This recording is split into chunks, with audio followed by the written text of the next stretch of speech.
tonight. And the main reason that I'm excited about tonight is we're starting a 3-week series called A Way Out. It's going to be the next 2 weeks, and then when we get back from spring break. And the whole point of this series is that is about fighting temptation. And some of you, may be sitting there thinking, oh my goodness, we just spent 4 weeks talking about relationships, or we're about to have 3 weeks more of talking about purity and talking about not looking at bad stuff. And it's going to actually be a lot more than that. I don't know what's popping back there, but that was my fault. I definitely should have done that. Okay. Oh man. So, did you know that there are temptations in this life that are not just about sex or sexuality? More than likely, you do. You do know that. But there are all kinds of things we can be tempted by. Maybe it's, sex is out there. Maybe it's drugs. Maybe it's underage drinking. Cheating on your taxes. Y'all probably don't do that yet. And hopefully you won't. All the time. But some of you are like, I've never had to pay taxes. I work all the time. That's cheating on your taxes. All right, but a lot of times when we think about okay, fighting temptation, we just think about like this big stuff. We just think about the bigger things. But in all honesty, we also have temptations about lying to our parents or teachers or friends. Maybe it's being envious of someone else for what they have. Maybe it's being judgmental because of how someone else lives. Maybe it's gossiping. Maybe you just can't help but talk about other people all the time. Maybe it's something along the lines of pride, thinking way too much of yourself. Maybe it's about self-obsession, with the selfie generation and making sure we have the right pose and duck lip going on, kind of things of that nature. It could even be something along the lines of just flat-out selfishness. We are all tempted all the time to do stuff that we shouldn't be doing. Okay? But the point I want to get across today is this. Okay? You don't have to give in to temptation because God always provides a way out. That is going to be the main point of what we're talking about today. You don't have to give in to temptation because God always provides a way out. Whenever I was a child, I was a part of a group called RAs. If you've ever been a part of a Baptist church, it's kind of like Baptist Church Boy Scouts in a way. But it's something where we got together. We made some pine cars. The little things roll down tracks. We went on like camping trips, and I wasn't very good at it, just being like crafty like that. But we had one trip where we went to this place called the Lost Sea. And I don't know if you've ever been there, but it's actually it's this really cool place, at least some people think it's cool, where you hike up this mountain, and then there's this like little hole in the mountain, and you bring your stuff for 3 days worth of staying, and then you go in the hole in the mountain and climb down these stairs, and it opens up in this huge cavern. And luckily for me, they had lights there, because y'all know how I am about darkness. And but they had lights there, and you walk down into this big open space, and we were to camp there for I think 3 days. I didn't enjoy it super well. I like people who like skydiving. To me, I'm like, it's a perfectly good plane. Swimming out in deep water, it's a perfectly good boat. Things of that nature. I'm one of those that, and when it comes to going underground, I think while I may look like a dwarf, I don't enjoy those things. I don't enjoy going underground because it could collapse in and then I'm there forever. But anyway, I'm getting over this fear, right? And there's all these different like tracks, different caverns and paths you can go through this mountain. And so we're in there and we're doing some of them. They're just like, I don't know why I'm doing it, but I'm doing it. And then we get to this one where they're like, oh, it's really cool because it actually goes down to this underwater spring that doesn't go out anywhere. It's just fed by an underwater spring. And they actually have these huge trout in there. And it's really cool because these trout are blind because there's no light in there. They put the trout in, see if they go away, and they didn't. They just multiplied. Hey, we got to feed the trout. Anyway, so that's kind of what happened. And they're like, we're going to go see this. And I was like, okay, it's cool because I like fish and boats, and that's neat.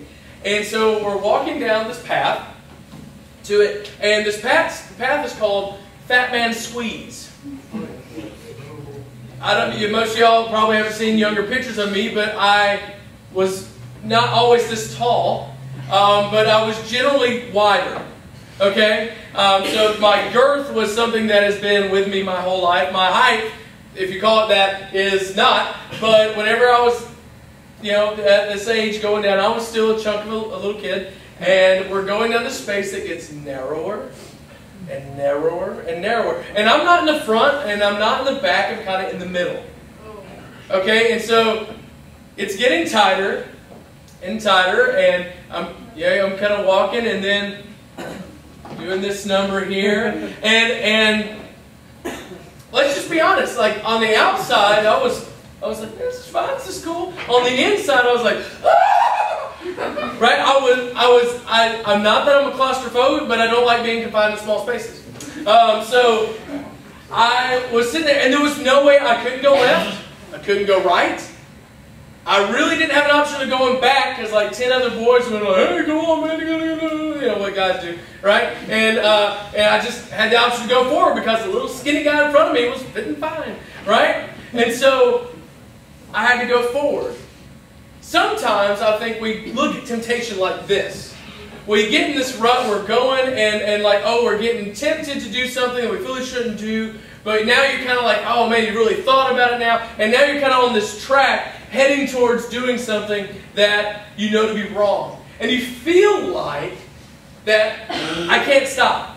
I can't quit. I can't get off the train, so to speak. There's no left or right. There's no backing up. I'm just going forward. I'm here to tell you today that that's not true. That is not true when it comes to you sitting there heading towards something that you know you should not be doing. Okay? Our verse for this whole series is going to be this. It's from 1 Corinthians 10:13. Okay? And this is what it says. It says, the temptations in your life are no different from what others experience, and God is faithful. He will not allow the temptation to be more than you can stand. When you are tempted, He will show you a way out so that you can endure it. God right now in this verse, He is saying, okay, and then this is actually God speaking through Paul to the Corinthians. He's saying, there's nothing that's popping up against you. There's nothing that is coming up that you're being tempted by that God is not going to provide a way out for you. Okay?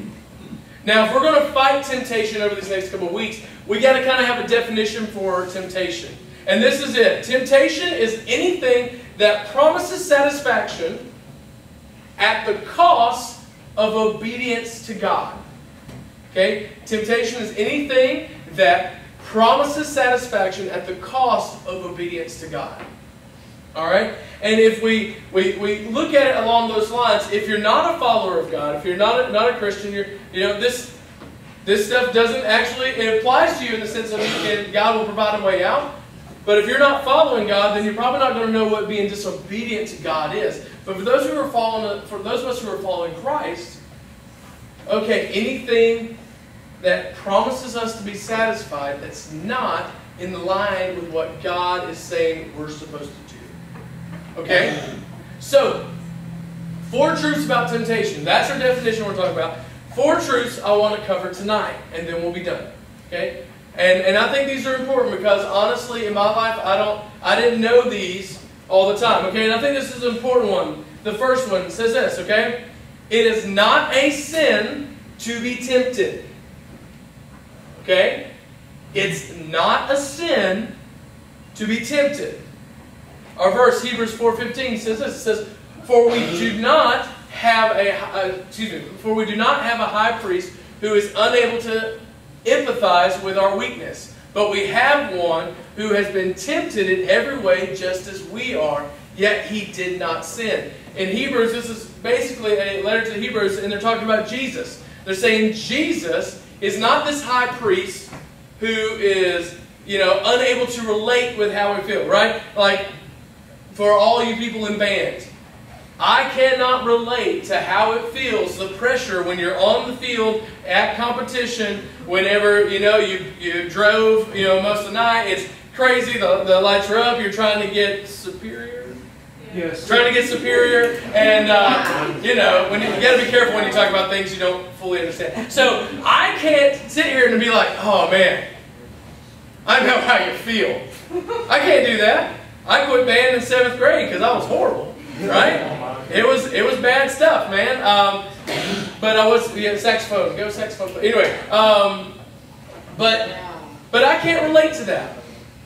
What they're saying here is that Jesus can relate to your struggles because He came and lived as a man on earth. He is fully God, became fully man. So He endured all the same type of temptations that we did, yet He did not sin. So that means that temptation, being tempted, is not sin. Now often we feel a lot of shame in being tempted. Okay, we have something that we want to do, and we're like, I almost did that, and we feel awful about ourselves. That's called false guilt.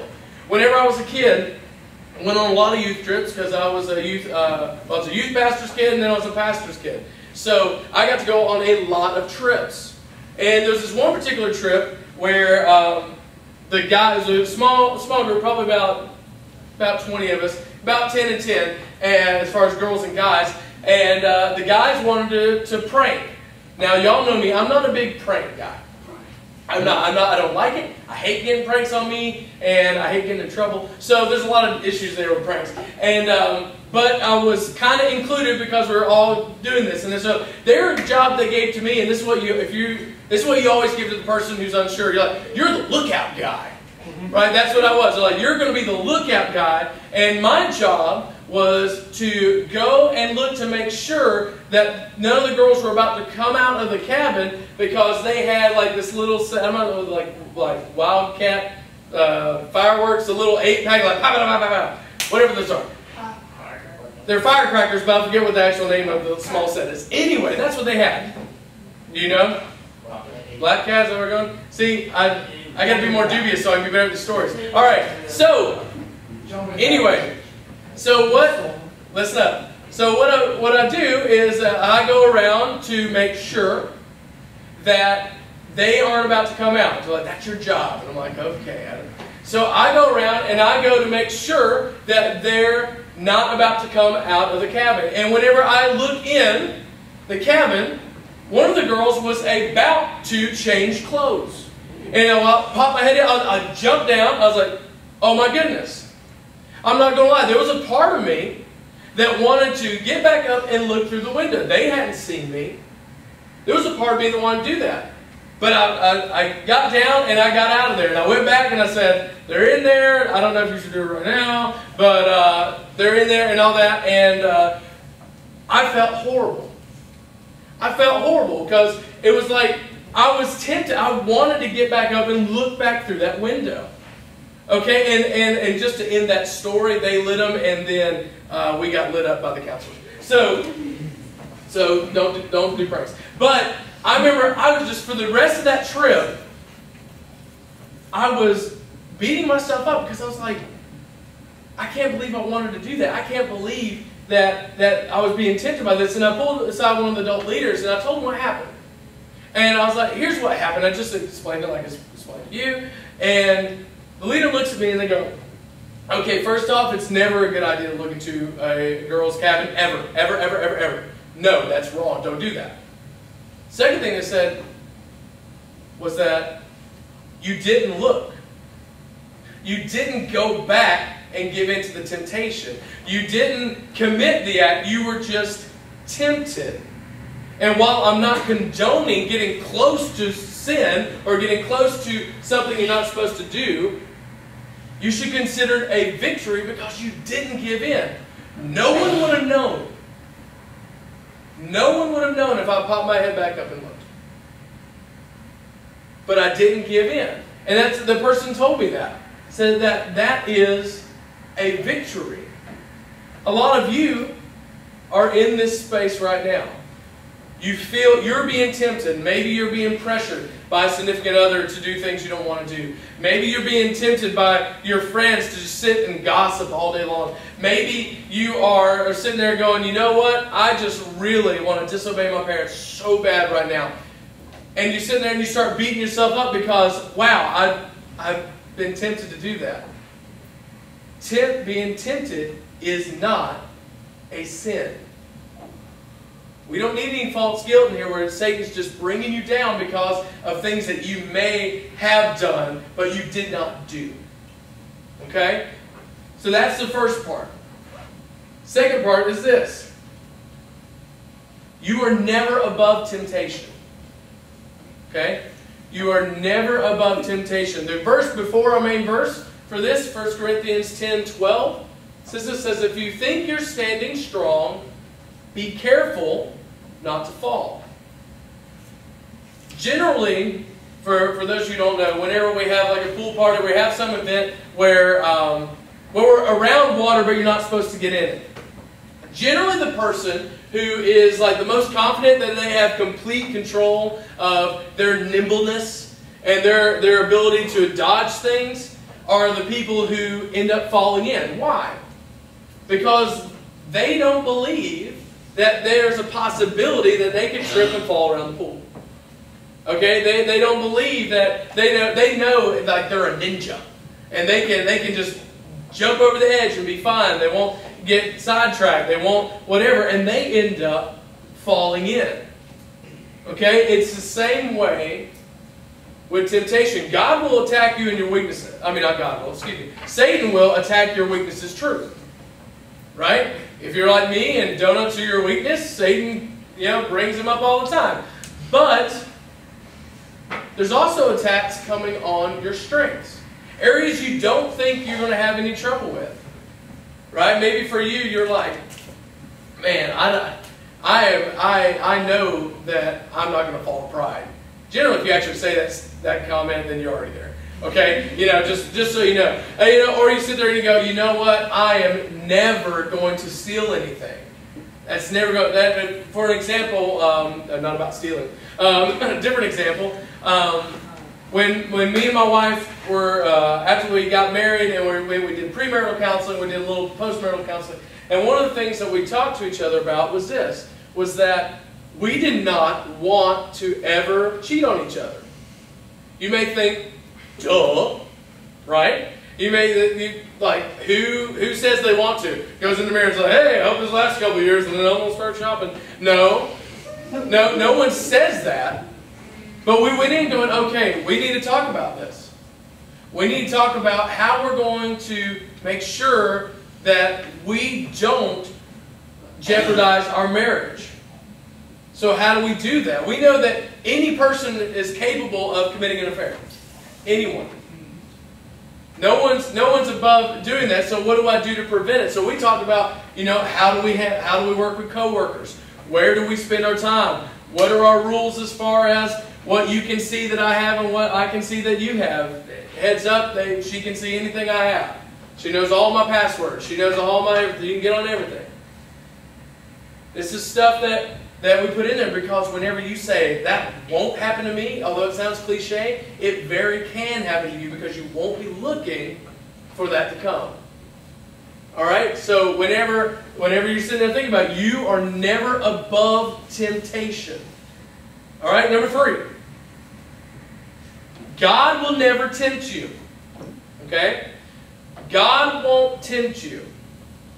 God will test you, but He won't tempt you. Our verse for this comes from James chapter 1, verses 13 to 15. It says, and this was an issue that James was dealing with. James was the younger brother of Jesus, and he speaks kind of straightforward. He kind of just slaps you in the face with what he says. Okay? And he has this issue that these people are saying, oh, well, I just fell into it, but God tempted me.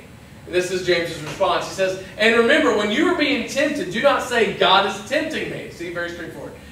God is never tempted to do wrong, and He never tempts anyone else. Temptation comes from our own desires, which entice us and drag us away. Verse 15.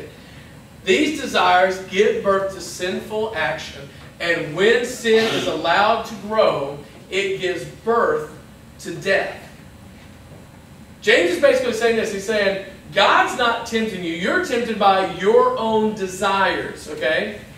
But I would like to say it like this, that God will test you, but He won't tempt you. Okay? When God tests you, that's something that draws you closer to God. Okay? A temptation is something that draws you further away. For example, you have tragedy going on in your family. Maybe someone's sick. Maybe something along those lines. Okay?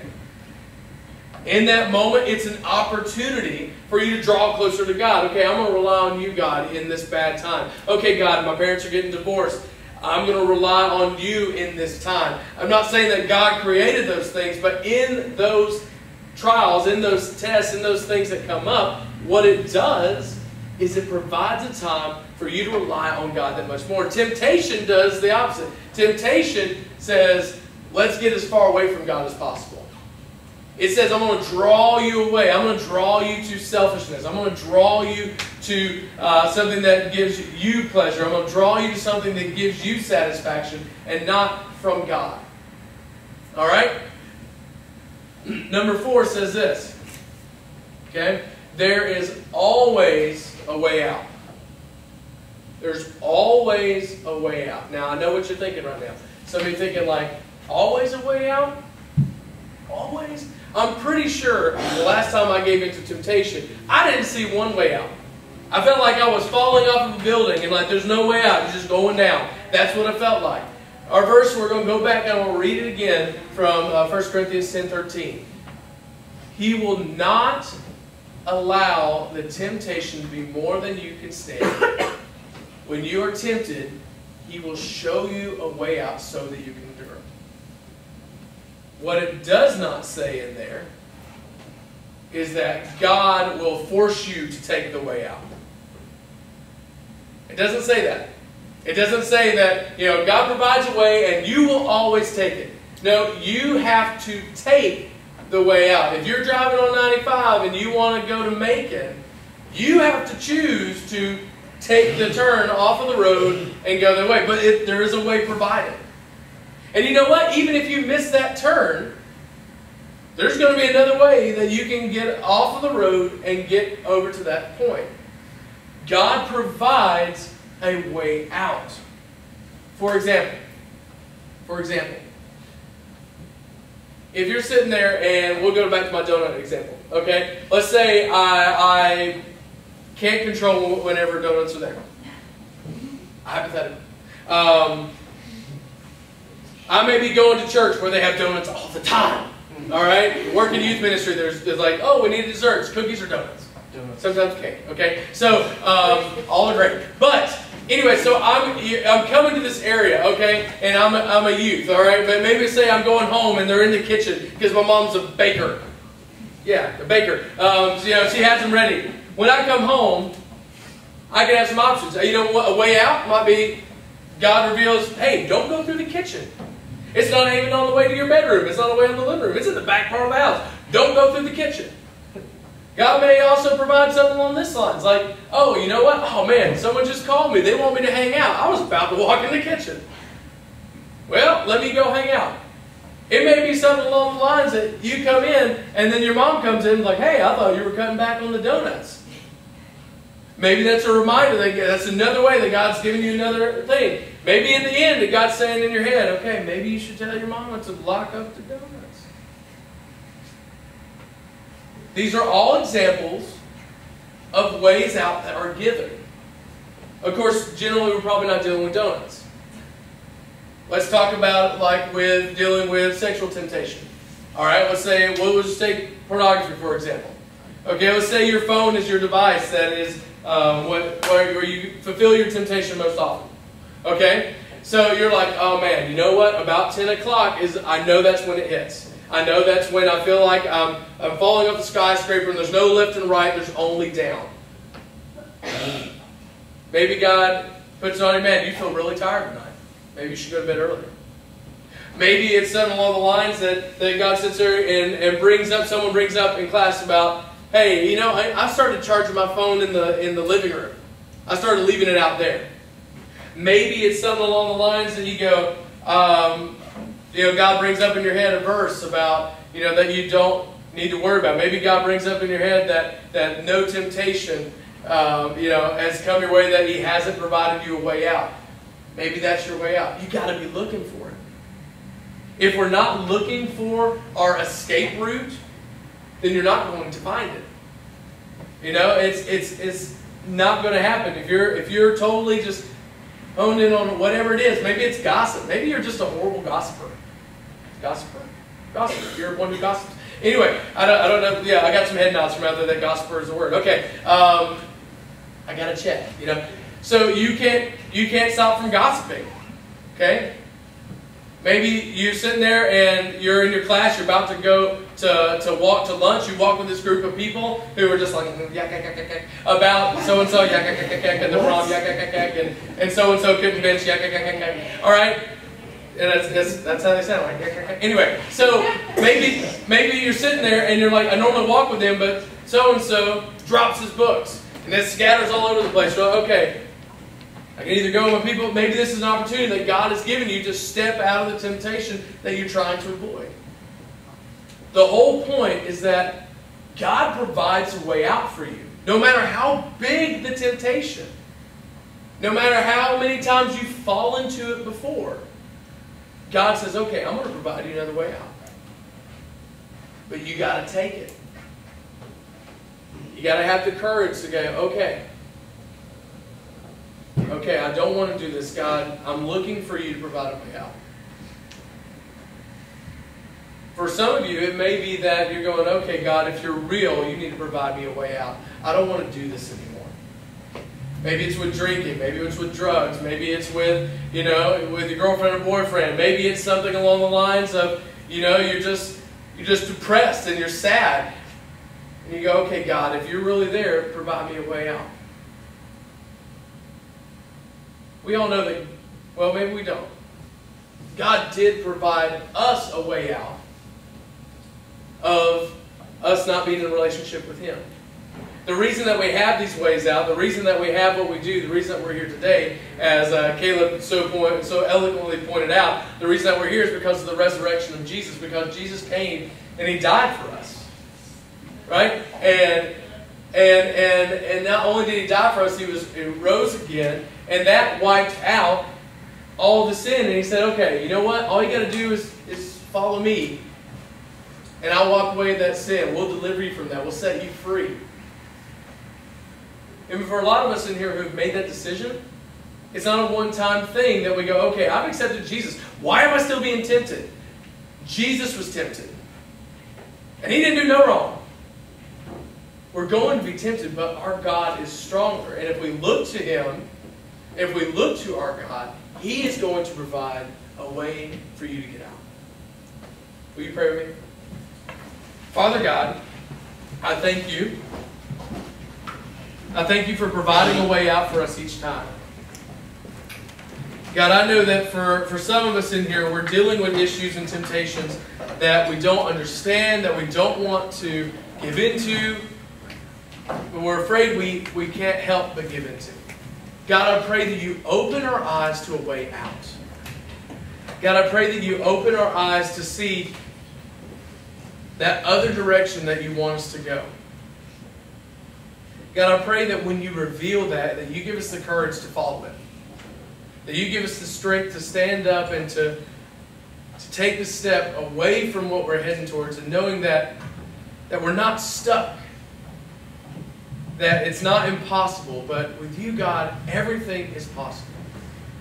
We can avoid that temptation, no matter how big, no matter how small.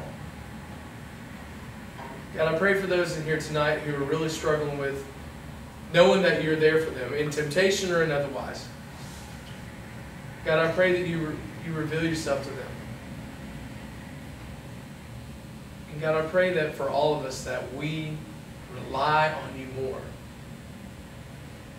That we lean on You more and know that You are the only way that we can avoid these things, and that we can live a life that's not just better, but it's one that gives You glory.